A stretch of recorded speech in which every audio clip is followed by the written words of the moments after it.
بچوں کو نیکی نہیں سکھائی، سخاوت نہ سکھائی، توکل نہ سکھایا، ماں باپ کا ادب نہ سکھایا، اللہ رسول کی محبت نہ سکھائی، آپ کے مرنے کے بعد وہ کروڑوں روپے شراب میں، جوئے میں، ہم نے دیکھا اربوں پتی باپ کا انتقال ہوا، اتنے سارے پیسے چھوڑ کر والد گیا مگر دین نہ سکھایا، وہ پیسے جوئے میں، شراب میں، بیکار باتوں میں لٹائے، بچہ پھر بینکرپٹ ہوا، گھر بھی بک گیا، مقروض ہو گیا۔ ہم نے ایسے بھی دیکھی کہ ماں باپ زیادہ پیسے چھوڑ کے نہیں گئے مگر تربیت اچھی کر کے گئے، اللہ کو راضی کرنے کا ذہن دے کر گئے۔ بلکہ چلیں یہاں جتنے بیٹھے ہیں نا اسی کو دیکھ لیں، اب اپنی مثال لے لیں، میں اپنی مثال لیتا ہوں۔ ہمارے ماں باپ نے ہمارے لیے جتنے پیسے چھوڑے کیا اللہ نے اس میں برکت نہیں ڈالا؟ کئی ایسے ہیں جو اس سے آگے بڑھ گئے۔ کیسے آگے بڑھ گئے؟ ماں باپ کی دعائیں تھیں اور آپ نے کچھ اچھے کام کیے، ماں باپ نے سکھایا تھا، سمجھ رہے نا بات کو؟ تھوڑے پیسے اللہ نے آپ کے بھی بڑھا دیے، ایسے بہت سارے ہیں کہ ماں باپ کے ورثے میں اتنے پیسے نہیں ملے مگر ماں باپ نے نیکی سکھائی، سخاوت سکھایا، اللہ کی راہ میں خرچ کرنا سکھایا، اللہ نے اس تھوڑے مال میں، کیونکہ وہ اچھا پیسہ تھا، اللہ نے اس میں برکت ڈال دی۔ This is the message of سورہ بقرہ۔ لیگیسی میں کیا چھوڑنا ہے آپ نے؟ اپنے بچوں کو نیک بنانا ہے۔ میں اپنے بیان میں ایک بات کہا کرتا ہوں، اپنے بچوں کو کچھ نہ کر سکو نا تو کم از کم 5 وقت کا نمازی ضرور بنا دے۔ ہاں اس کی برکت پتہ کیا ملے گی؟ ہاں اس کی برکت سنیے، اگر آپ کا بچہ، آپ کا بیٹا، آپ کی بیٹی 5 وقت کی نمازی ہے نا تو جب آپ دیکھیں ماں باپ کو مرنے کے بعد کیا چاہیے؟ نیک اعمال زندگی کے بعد منقطع ہو جاتے ہیں، اعمال نامہ ڈسکنٹینیو۔ حدیث میں آتا ہے جب بندہ انتقال کر جاتا ہے اس کا اعمال نامہ بند ہو جاتا ہے سوائے 3 چیزوں کے، فرمایا علم جو باقی رہتا ہے، صدقہ جاریہ اور نیک اولاد جو اس کے لیے دعائے مغفرت کرے۔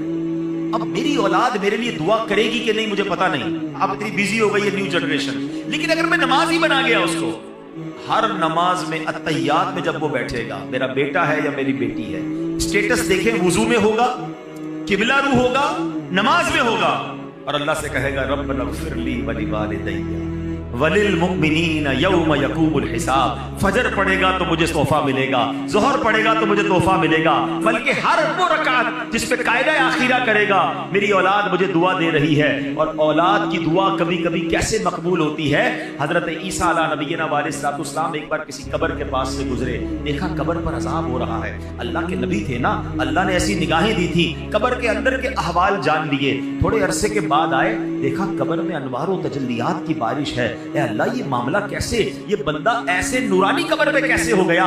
کچھ دنوں پہلے تو عذاب ہو رہا تھا۔ ارشاد ہوا اے عیسیٰ جب یہ مرا تھا نا بڑا گنہگار تھا، اس پر اسی لیے عذاب ہو رہا تھا، مگر اپنی بیوی کو پریگننٹ چھوڑ کر، حاملہ چھوڑ کر مرا تھا، اب کچھ عرصے بعد اس کی بیوی کے یہاں اولاد ہوئی، بیٹا ہوا، اے عیسیٰ وہ بیٹا 5 سال کا ہو گیا، جب 5 سال کا ہوا تو مدرسے میں گیا، قاری صاحب نے کہا پڑھو بسم اللہ الرحمن الرحیم، بچے نے پڑھا بسم اللہ الرحمن الرحیم، اے عیسیٰ مجھے شرم آئی کہ جس باپ کا بیٹا زمین کے اوپر رحمان اور رحیم کہہ کے مجھے پکار رہا ہے، اس کے والد کو زمین کے اندر میں عذاب دوں، اس کے بیٹے کے بسم اللہ پڑھنے کی برکت سے میں نے باپ سے عذاب کو دور کر دیا۔ ہائے ہائے، مبارک ہو ان کو جن کے بچے حافظ ہیں، مبارک ہو ان کو جن کے بچے عالم ہیں، مبارک ہو ان کو جن کے بچے نمازی ہیں۔ ارے ایسی اولاد چھوڑ کے جانا ہے جو مرنے کے بعد ہمارے لیے صدقہ جاریہ کا باعث بنے۔ سورہ بقرہ کا میسج یہی ہے، پیسے چھوڑنے کی فکر چھوڑ دو، اگر اللہ نے اسے نیک بنایا ہے نا تو اس کو اللہ غیب سے مدد کر دے گا، آپ کے تھوڑے مال میں برکت ڈال دے گا۔ جتنی اسٹرگل اس کے لیے مال چھوڑنے کی کرتے ہیں اس سے زیادہ کوشش کریں کہ اس کی اچھی تربیت کر کے جائیں۔ اب قرآن کی بات ہو رہی ہے، ہم نے ماں باپ کا ادب کرنا رب نے قرآن میں، جیسے سورہ بقرہ کی ہم نے بات سنی، اور ایک بار نہیں قرآن میں جا بجا والدین کے ساتھ اچھا سلوک کرنے کا درس دیا گیا۔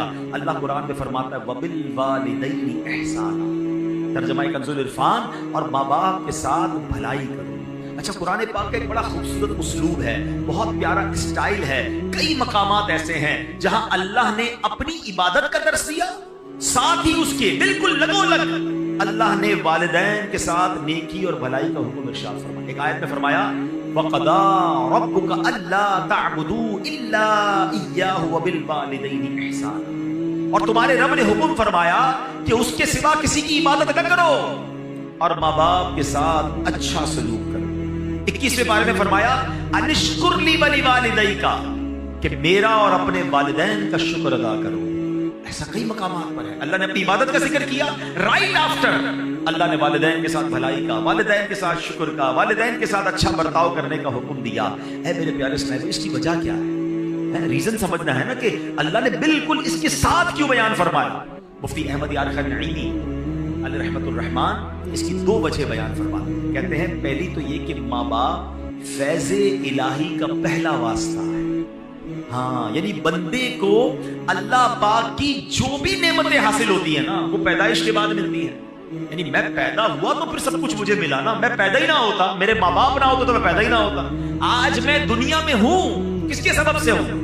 ماں باپ کے سبب سے ہوں. اچھی صورت ہے, دولت ہے, عزت ہے, شہرت ہے, رزق ہے, نعمت ہے, سانس ہے, واٹ ایور, مجھے اللہ کی نعمتیں ملی جب میں دنیا میں آیا.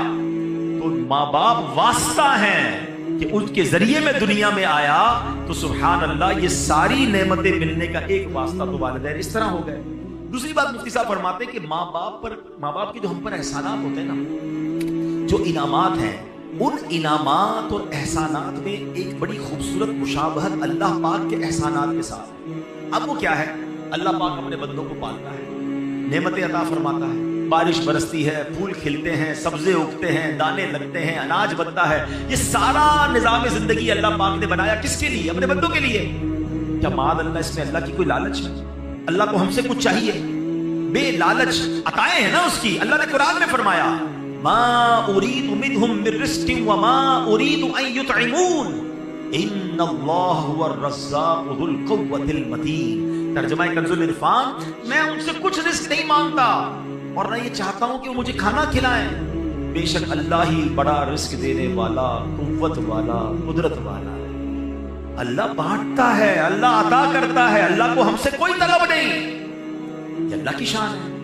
مگر اللہ نے ماں باپ کو کیسا بنایا ہے کہ ماں باپ بچے سے لالچ نہیں کرتے. ماں باپ کو کوئی لالچ نہیں ہوتی کہ اس کو کھلائیں پلائیں, اپنے پیٹ کاٹ کے اس کو بڑا کریں, اس کو سردی گرمی سے بچائیں, اس کو جناب دوائیں دلائیں. بعض اوقات بچے بڑے ہو کر کوئی ماں باپ کی خدمت نہیں کرتے. لوگ, ہو سکتا ہے کسی کے ذہن میں خیال آئے کہ جناب آج کل تو ماں باپ بچے کو اس لیے پالتے بڑا ہو کے کما کے دے گا. ارے مجھے بتاؤ, اگر یہ بات ہے تو پھر معذور بچوں کو ماں باپ کیوں پالتے ہیں؟ ماں باپ کا پیار بے لالچ ہے. دنیا میں جو بے لوس پیار ہے, انکنڈیشنل لو اگر کوئی کرتا ہے تو وہ ماں باپ کرتے ہیں. میں نے بڑی پیاری بات پڑھی, دنیا میں ایک ہی بندہ ہے, ہماری اور آپ کی زندگی میں ایک ہی بندہ ایسا ہوتا ہے جو یہ چاہتا ہے کہ یہ مجھ سے بھی آگے بڑھ جائے. اور پتہ ہے کون ہوتا ہے؟ وہ ہمارا والد. والد ہمیشہ یہ چاہتا ہے کہ میں جہاں تک پہنچا ہوں نا میرا بیٹا اس سے آگے پہنچ جائے. دنیا میں اور کون چاہتا ہے بھائی آگے بڑھ جائے؟ اتنا انکنڈیشنل پیار ماں باپ کرتے ہیں, اپنی تکلیفیں اپنی. اچھا پھر ماں باپ کو اللہ نے کیسا پیارا رشتہ ہمیں کیسا دیا. اگر ہم سمجھے نا, ہم جب پیدا ہوئے نا, آپ کے گھر میں بھی بچے پیدا ہوئے ہوں. اچھا میری باتیں ان کو جلدی سمجھ آئیں گی جو آپ خود ماں باپ بن گئے. ہمیں بھی یہ اس وقت سمجھ نہیں آتی تھی, جب خود ماں باپ بنے تو زیادہ سمجھ آئی. بچہ پیدا ہوتے ہی سب سے زیادہ فریجائل ہوتا ہے بچہ, بالکل جس کو کہیں چھوئی موئی ہوتا ہے نا, کتنی بیماریاں اس پہ حملہ آور ہو رہی ہیں. اب اس بچے کو 2 خادم چاہیے 24/7, چھٹی نہیں ہے ان خادمین کی. جو اس کی باڈی ہے نا, اس کی ریکوائرمنٹ کیا ہے کہ اس کو 2 ایسے خادم چاہیے. ایک خادم وہ چاہیے جو اس کے ساتھ ہر وقت چپکا رہے, اس کی گندگی صاف کرے, اس کو کپڑے پہنائے, اس کی مالش کرے, اس کو تیل لگائے, اس کو کھانا کھلائے, دودھ پلائے, واٹ ایور اس کی نیڈ ہے, سونا جاگنا اسی کے ساتھ. تبھی وہ بچہ آہستہ آہستہ گرو کرے گا. اور دوسرا خادم اس کو وہ چاہیے کہ جو اپنا مال خرچ کرے, اپنے پیٹ, کیونکہ تمام چیزوں کے لیے پیسے چاہیے گے. اللہ نے دیکھے ماں باپ کے دل میں کیسی محبت ڈالی ہے کہ ماں بچے کے پیدا ہوتے اس کی خادمہ بن جاتی ہے. دنیا میں پیسوں سے ایسی خادمہ نہیں مل سکتی جیسی اللہ نے ماں جیسی, اس کے دل میں اتنی محبت ڈال دیتا ہے رب کہ وہ اب بچہ روئے تو یہ جاگتی ہے, وہ تڑپے تو یہ تڑپتی ہے. ارے اس کے رونے میں اسے پتہ چل جاتا ہے کہ پیٹ میں درد ہو رہا ہے یا کان میں درد ہو رہا ہے. اور والد کیسا بے لوس خرچ کرتا ہے کہ آدھی رات کو ہاسپٹل لے جانا ہے, آدھی رات کو ماں کہتی بچے کے لیے دودھ لے کر آؤ, فلاں دوائی لے کر آؤ, وہ سارے کام چھوڑے گا, اپنے دودھ پیتے بچے کے لیے یہ سب چیزیں کرتا ہے. سوچے یہ دل میں ڈالا کس نے؟ یہ اللہ نے میری اور آپ کی پرورش کا انتظام کیا ہے. یہ ماں باپ کے احسان ہیں ہم پر جو انہوں نے ہمارے ساتھ بچپن سے اب تک کیے. اور جب ہی رب فرماتا ہے شکر ادا کرو میرا اور شکر ادا کرو اپنے والدین کا. اے میرے پیارے اسلامی بھائیوں، نبی پاک علیہ الصلوۃ والسلام کی بارگاہ میں عرض کی گئی یا رسول اللہ سب سے فضیلت والا عمل کون سا؟ بہت سارے اسلام پہ بیٹھے ہیں اور ماشاءاللہ نیک نمازی ہیں، نیکی کرنے کا جذبہ بھی ہوتا ہے، ہم بھی چاہتے ہیں کہ فضیلت والا عمل بتا دیں. ایک صحابی رسول نے سوال کیا یا رسول اللہ سب سے زیادہ فضیلت والا عمل کون سا؟ فرمایا الصلاۃ علی وقتہا، یعنی نماز کو اس کے وقت پر ادا کرنا. پھر پوچھا یا رسول اللہ اس کے بعد دوسرا سیکنڈ پسندیدہ عمل؟ فرمایا ثم بر الوالدین، اس کے بعد والدین کے ساتھ بھلائی کرنا سب سے پسندیدہ. یہ اتنی بڑی نیکی ہے، یہ پسندیدہ عمل میں بھی ٹاپ لسٹ پر ہے. تو اے میرے پیارے اسلامی بھائیوں، ہمیں اپنے ماں باپ کے ساتھ اچھا برتاؤ کرنا ہے. اچھا بعض اوقات آج کے زمانے میں فاسٹ لائف ہو گئی، یہ نہیں پتا چلتا کہ میں کیا کر لوں تاکہ مجھے یہ اطمینان ہو جائے کہ میں والدین کا فرما بردار ہوں. میرے پر والدین کے حقوق کیا ہیں، مجھے کوئی لسٹ بتا دیں، مجھے کوئی چیک لسٹ دے دیں تاکہ میں چیک کر لوں کہ میں یہ کام کر رہا ہوں کہ نہیں. اپنے طور پہ میں سمجھ رہا ہوں میں بڑی خدمت کر رہا ہوں، میں ماں باپ میرے مجھ سے سیٹسفائی ہیں، کہیں ایسا نہ ہو کہ میں گناہ گار ہوں. تو آج میں کچھ والدین کے حقوق بیان کرتا ہوں جو علماء کرام نے بیان کیے. اب ذرا غور کیجئے والدین کے ساتھ نیک سلوک کرنا کیسے ہے. سب سے پہلے تو یہ بات ذہن میں بٹھا لیں کہ والدین کے حقوق کی گنتی بھی نہیں ہو سکتی، اتنے حقوق ہیں. اعلیٰ حضرت امام اہل سنت کی خدمت میں سوال ہوا کہ ماں باپ کے حقوق کتنے ہیں؟ سیدی اعلیٰ حضرت امام اہل سنت نے کمال کا جواب دیا. فرمایا والدین کے اتنے حقوق ہیں کہ پورے کرنا ناممکن ہے. یہاں تک کہ اگر والدین وفات پا جائیں اور بیٹا انہیں دوبارہ زندہ کرنے کی طاقت رکھتا ہو تو دوبارہ زندہ کرے، یہ بھی ان کے حقوق میں شامل ہے. تو یہ تو کر ہی نہیں سکتے ہم تو ان سے پیدا ہوئے ہیں نا، ہم ان کی وفات کے بعد ان کو پیدا نہیں کر سکتے، زندہ نہیں کر سکتے. حقوق کا عالم یہ ہے.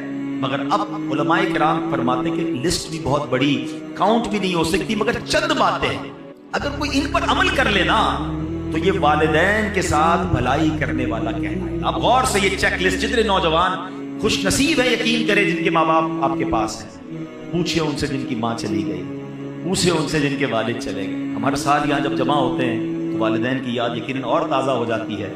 ماں باپ کے بغیر زندگی بہت بے رنگ ہو جاتی ہے. دکھ میں، سکھ میں، خوشی میں، غم میں، ہر وقت ماں باپ یاد آتے ہیں. اور اگر آپ کے پاس ہیں تو آپ بہت نکی ہیں. آؤ میرے بچوں، آؤ میرے نوجوانوں، سن لو کہ شریعت کیا سکھا رہی ہے کہ ماں باپ کے حقوق کیا ہیں. پہلا حق، شریعت کے دائرے میں رہتے ہوئے والدین کی ہر بات ماننا. یہ پہلا حق ہے، یعنی والدین کی ہر بات ماننی ہے. جو وہ کہہ دیں فوراً لبیک کہتے ہوئے ان کے حکم پر عمل کر گزرنا ہے. ایسے بہت سارے کام ہیں کہ جو عام حالات میں جائز کی حد تک ہیں، والدین کا حکم ہو جائے تو اب یہ واجب ہو جائیں گے. مثلا کھانا کھانا جائز ہے، لیکن اگر ماں باپ حکم فرما دے کہ کھاؤ، کھانا پڑے گا، تو اب یہ لازم ہو جائے گا، یہ واجب ہو جائے گا. اللہ اکبر، نہیں کھائے گا تو گناہ گار ہوگا. حلال کام تھا، جائز تھا، ماں باپ کا حکم آ گیا، اب نہیں ٹال سکتا. باہر شریعت میں ہے کہ بیٹا پردیس میں ہے، ابراڈ ہے، والدین اسے بلاتے ہیں تو آنا ہوگا. فون کر کے خط لکھنا کافی نہیں، یوں ہی والدین کو اس کی خدمت کی حاجت ہے تو آئے بھی اور آ کر خدمت بھی کرے.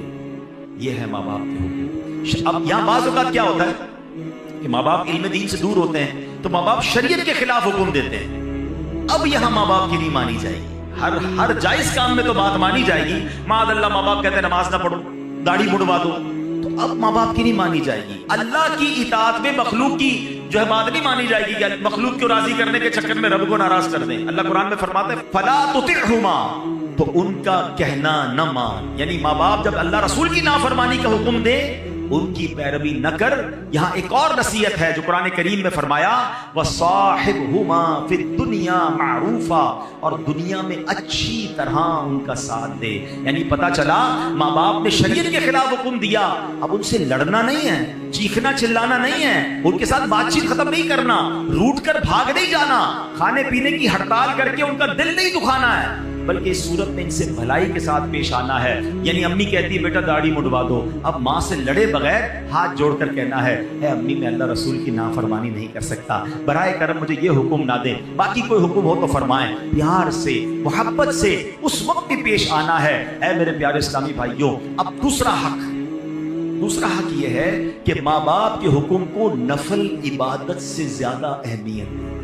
یہ بڑی اہم بات ہے. کچھ لوگ ہم نفلی کاموں میں لگے رہتے ہیں اور ماں باپ ناراض ہیں, ماں باپ دکھی ہیں. یاد رکھو یہ عمل ٹھیک نہیں ہے. مثلا دل کر رہا ہے کہ نفلی روزہ رکھنا ہے, ماں باپ منع کر دیں تو اب نفلی روزہ نہیں رکھیں گے. دل چاہ رہا ہے کہ نوافل پڑھوں اور امی نے کہا کہ نہیں بیٹا بازار جانا ہے, میرے ساتھ چلو سودا لے کر آؤ, تو اب نفل بعد میں پڑھیں گے, پہلے ان کا حکم ماننا.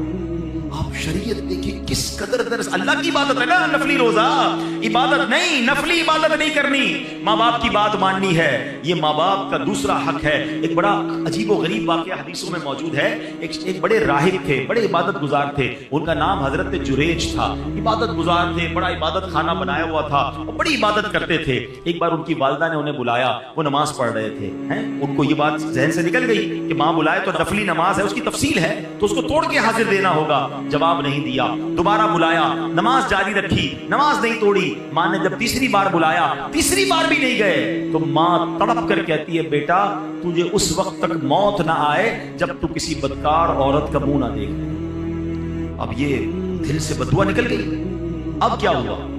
کچھ عرصے بعد اس علاقے میں ایک عورت نے ایک چرواہے کے ساتھ بدکاری کی, بچہ پیدا ہوا. لوگوں نے پکڑا تو کہتی یہ بچہ تو جریج کا ہے. سارے لوگ جریج کے پاس پہنچے, ان کی عبادت گاہ کو توڑ دیا.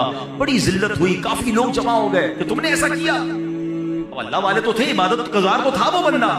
اس نے کہا اس بچے سے پوچھو, اے بچے تو بتا تیرا باپ کون ہے.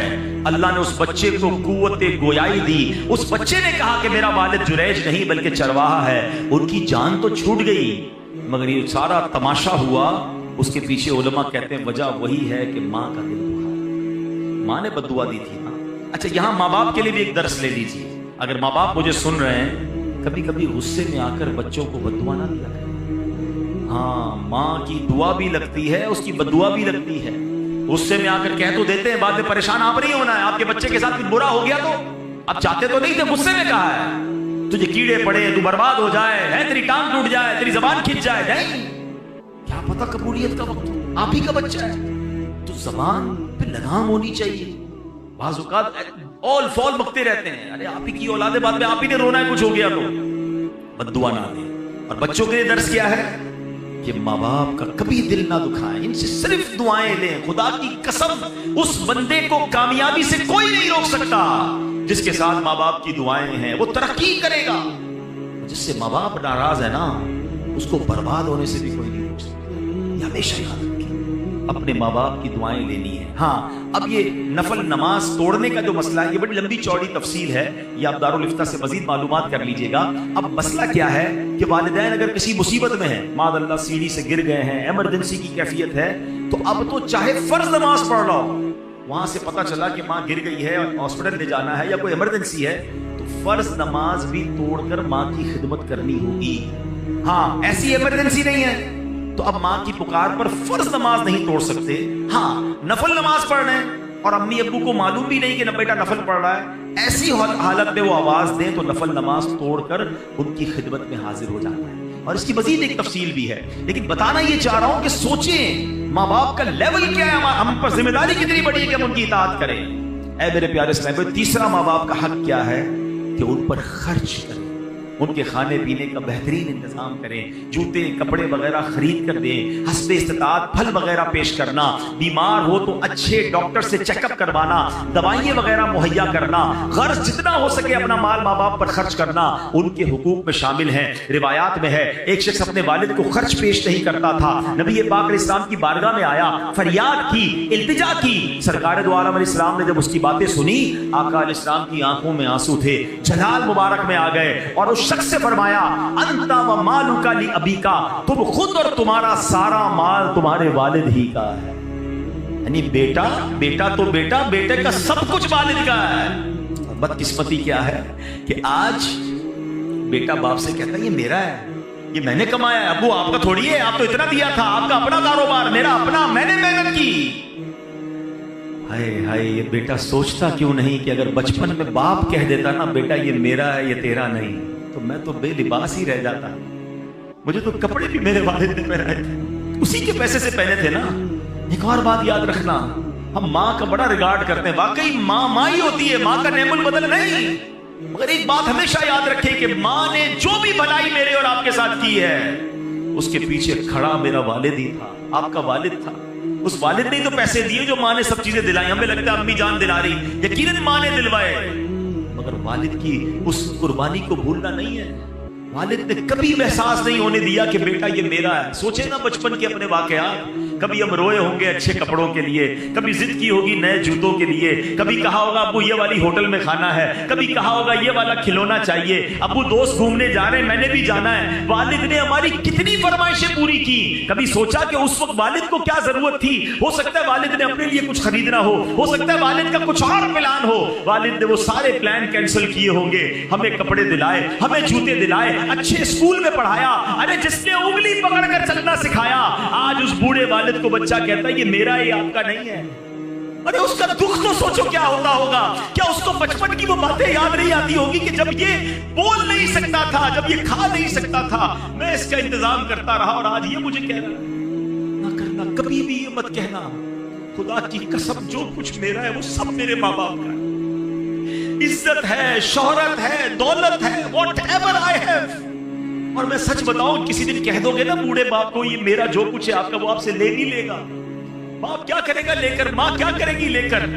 لیکن جتنے دن وہ آپ کے پاس ہیں ان کو آنر تو دیں، ان کو عزت تو دیں، ان کو یہ احساس تو دلائیں. کبھی تو کہو کہ ابو آج میں جو کچھ ہوں وہ آپ کی وجہ سے ہوں. اے میری ماں آج جو کچھ میرے پاس ہے وہ سب تمہاری دعاؤں کی وجہ. کبھی کہے تو صحیح انہیں.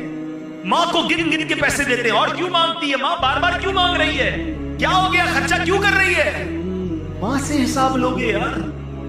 آپ کو صحیح بتاؤ، خدا کی قسم اس اولاد کے بھاگ جاگتے ہیں جس کو ماں باپ پر خرچ کرنے کا موقع ملتا ہے. ارے تمہارے پیسوں کے نصیب جاگ گئے ہیں کہ تم اپنے ماں باپ پر خرچ کر رہے ہو. کئی ماں باپ تو ایسے جنہوں نے موقع ہی نہیں دیا یار، ہمیں خرچ کرنے کا موقع ہی نہیں دیا. خود ہی خرچ کرتے رہے، خود ہی کھلاتے رہے، خود ہی خدمت کرتے رہے. میں اگر اپنی ماں کی بات کروں، میں تو نہیں تھا اس وقت، بغداد میں تھا، اگر بتاتے اس رات بھی ماں نے اپنے ہاتھ سے کھانا بنایا تھا جس رات میری والدہ کا وصال ہوا. انہوں نے موقع ہی نہیں دیا ہمیں کچھ کرنے کا. خدمت کرتے کرتے چلی گئی، والد نے موقع نہیں دیا. ارے اگر آج موقع ملا ہے نا آپ کو خرچ کرنے کا، کہ آپ کے پیسے سے دوائی آ رہی ہے، آپ کے پیسے سے ہاسپٹل کا بل ہو رہا ہے، آپ امی ابو کو مدینے لے جا رہے ہیں، آپ امی ابو کو کھانا کھلا رہے ہیں، لکی ہو یار. بتاؤ اس سے اچھا خرچ کون سا ہے میرے پیسے کا کہ میرے ماں باپ پر خرچ ہو جائے. حساب تو کرو کتنا بڑا قرضہ ہے ہم پر. بچپن سے لے کر اگر کوئی 30 سال 25 سال 40 سال کا بیٹھا، حساب تو کرو کتنے ہزاروں، کتنے لاکھوں، کتنے کروڑوں انویسٹمنٹ کی انہوں نے ہم پر. آج تھوڑے پیسے کے لیے میرا منہ بن جاتا ہے. نہیں میرے پیارے اسلامی بھائی، ان کو آنر دیں، ان کو عزت دیں، ان کو گھر کا بڑا فیل کروائیں. کہتے نا جن ماں باپ نے ساری زندگی تمہیں شہزادوں کی طرح رکھا، آج ان ماں باپ کو آخری عمر میں بادشاہ کا درجہ تو دے دو، ہے کہ آپ ہمارے سب کے بڑے ہیں. نہیں، بیٹے کے آگے باپ غلام بنا ہوا. کتابوں میں یہ الفاظ موجود ہیں کہ بیٹا باپ کے آگے، حق ہے والد کا کہ بیٹا ابو کے سامنے ایسے رہے جیسے خادم رہتا ہے. غلام کیسے رہتا ہے؟ Ready, ever ready. حکم ملے کام کر دو، حکم ملے آرڈر. مگر آج حال یہ ہے کہ باپ غلام بنا ہوا ہے. بیٹا میرا کام کر دے، ابو ٹائم نہیں ہے. بیٹا میرے لیے دوائی لیا، بیٹا ابو میرے پاس وقت نہیں ہے. بیٹا میرے پاس بیٹھ، ابو آپ پرانی باتیں کرتے ہو، میں دوستوں میں بیٹھوں گا. اللہ اکبر. باپ گھوم رہا ہے بیٹے کے آگے. حدیث سب کو یاد ہے، کئی بار سنی ہے. کیا حدیث ہے؟ کہ کوئی بچہ اپنے ماں باپ کو محبت کی نگاہ سے دیکھے اسے حج مقبول کا ثواب ملتا ہے. دیکھیے نا، سنیے نا حدیث. اور آقا علیہ السلام سے پوچھا گیا وَإِن نَظَرَ كُلَّ يَوْمٍ 100 مَرَّةٍ، حضور کوئی 100 بار دیکھے. اللہ کے نبی نے فرمایا کوئی 100 بار دیکھے اللہ 100 حج کا ثواب عطا فرما. سنو ابھی یہاں اس سے آگے کی بات سنو. اس حدیث کو یہیں تک سنا ہے ہم نے. محبت سے دیکھنے پر حج کا ثواب ہے. بتاؤ نا خرچ کرنے کا ثواب کتنا ہوگا، پیر دبانے کا ثواب کتنا ہوگا، دوائی دلانے کا ثواب کتنا ہوگا، ہاتھ پکڑ کے چلانے کا ثواب کتنا. ارے قسم سے اگر تمہیں یہ موقع ملا ہے نا کہ والد کا ہاتھ پکڑ کے چلانا پڑ رہا ہے تو اللہ کو شکر ادا کرو کہ اللہ یہ وہی والد ہے جس نے مجھے انگلی پکڑ کر چلانا سکھایا تھا. تیری مہربانی آج مجھے کچھ کرنے کا موقع, ویل چیئر اگر آپ کو چلانے کا موقع مل گیا, لاٹری لگ گئی آپ کی, انجوائے کرو اسے. اس کو بوجھ سمجھتے ہیں. بھائی کہتا ہے بہن کو تو لے جا امی کو, بہن کہتی میں نہیں رکھتی تم لے جاؤ. ارے بھائی بہن دور کر رہے ہیں. 2 ماں باپ نے 10 بچے پال لیے, 10 بچوں سے 2 ماں باپ نہیں سنبھلے جاتے, ذمہ داری اٹھانے کے لیے کوئی تیار نہیں. میں اولڈ ہاؤس گیا تھا کراچی کے ایک علاقے میں. میں وہاں جب گیا تو بہت ساری باتیں ہوئی, بہت سارے بزرگوں سے ملا, بڑا پیار دیا انہوں نے مجھے. میں نے کچھ سٹوریز سنی کہ کیسے آتے ہیں تو کچھ کہتے ہیں کہ بیچارے جینین کیس بھی ہوتے ہیں, بیوی کا انتقال ہو گیا, اکیلا دنیا میں ہے, بچے ہی کوئی نہیں, تو وہ آ جاتے ہیں اولڈ ہاؤس میں. کچھ ایسے جنہوں نے شادی نہیں کی وہ آ جاتے ہیں, اور کچھ ایسے ہیں کہ جن کے بچے رکھنا نہیں چاہتے ہیں. بچے کہتے ہیں ہم نہیں سنبھال سکتے اپنے والد کو, آپ لے لیجئے. وہ اولڈ ہاؤس میں آتے ہیں. مگر ایک بات مجھے کل سیکھنے کو ملی جو ادھر لگ گئی. میں نے اولڈ ہاؤس کے جو محتمم تھے نا, جو ان کے ہیڈ تھے, میں نے ان سے پوچھا یار یہ بتاؤ کچھ کو لوگ ملنے بھی آتے ہیں؟ کہتا حبیب بھائی میں نے اکثر دیکھا ہے بیٹیاں ملنے آتی ہیں, بیٹے نہیں آتے ہیں. میں نے کہا کیوں؟ کہتے بیٹیاں بیچاری شادیاں ہو گئی ہیں, سسرال میں اپنے والد کو رکھ تو نہیں سکتی ہیں, مگر باپ کی یاد ان کو آتی ہے. تو مجھے کل احساس ہوا کہ یار واقعی بیٹی جو ہے نا وہ باپ کے ساتھ آخر تک چلتی ہے, وہ باپ سے اب بہت محبت کرتی ہے. اور لوگ بیٹی کو برا بھلا کہتے ہیں, بیٹی پیدا ہو جائے تو اپنی بیوی سے لڑتے ہیں, یہ بیٹی پیدا ہو گئی, منہ بن جاتا ہے. ارے اللہ کے بندوں, سرکار دو عالم علیہ السلام کی وہ حدیث تو یاد کرو کہ نبی یہ پاک فرماتے بیٹیوں کو برا مت کہو, بے شک میں بھی بیٹیوں والا ہوں. مبارک ہونے جن کے پاس بیٹیاں ہیں. بیٹیاں تو باپ کے دل کے قریب ہوتی ہیں. اولڈ ہاؤس والے کہتے ہیں بچیاں آتی ہیں ہفتے میں ایک بار, اپنے بچے بھی لے کر آتی ہیں اور کہتی یہ تمہارے نانا ہیں, یہ ہمارے ابو ہیں, آؤ ان سے ملتے ہیں. مجبور ہیں اپنے گھر لے جا نہیں سکتی, مگر بیٹوں کے پاس ٹائم نہیں ہے. کیسی اولاد ہے ذرا سوچے نا, جو بڑھاپے میں ماں باپ کو دکھ دے رہی ہے. یقین کرے اس سے بڑی بربادی کوئی نہیں ہے. ارے ماں باپ کی خدمت کر لو, جنت, اور جنت بھی کہاں ملے گی. کتنی بار واقعہ سنا ہے کہ حضرت موسیٰ علیہ نبینا علیہ الصلوۃ والسلام نے اللہ سے پوچھا مولا مجھے جنت میں اپنا پڑوسی دکھا. حضرت موسیٰ کون ہے؟ کلیم اللہ, جن کا سب سے زیادہ قرآن میں ذکر ہے. وہ اللہ کے نبی کہہ رہے مولا مجھے اپنا پڑوسی دیکھنا ہے جنت میں کون ہے. کیا بتایا گیا کہ بہت بڑے عالم, بہت بڑے مفتی, بہت بڑے راہب تمہارے پڑوسی ہیں؟ کہا موسیٰ فلاں محلے میں جا, ادھر ایک کسائی ہے, قصاب ہے, وہ تیرا پڑوسی. ڈھونڈتے ڈھونڈتے پہنچتے ہیں, طویل واقعہ ہے. اور جب پتہ چلتا ہے وہ بچہ اپنے ماں باپ کی بڑی خدمت کرتا ہے, اپنے ہاتھوں سے کھانا کھلاتا ہے. کہا بیٹا تیرے ماں باپ کو دعا بھی دیتے تھے؟ کہی کہ میری ماں دعا کرتی تھی اللہ میرے بیٹے کو جنت میں موسیٰ کا پڑوسی بنا دینا. حضرت موسیٰ کہتے ہیں بیٹا تیری ماں کی دعا قبول ہوگی, تو ہی میرا جنت میں پڑوسی ہے. ارے یہ ہستیاں ہیں تمہارے پاس,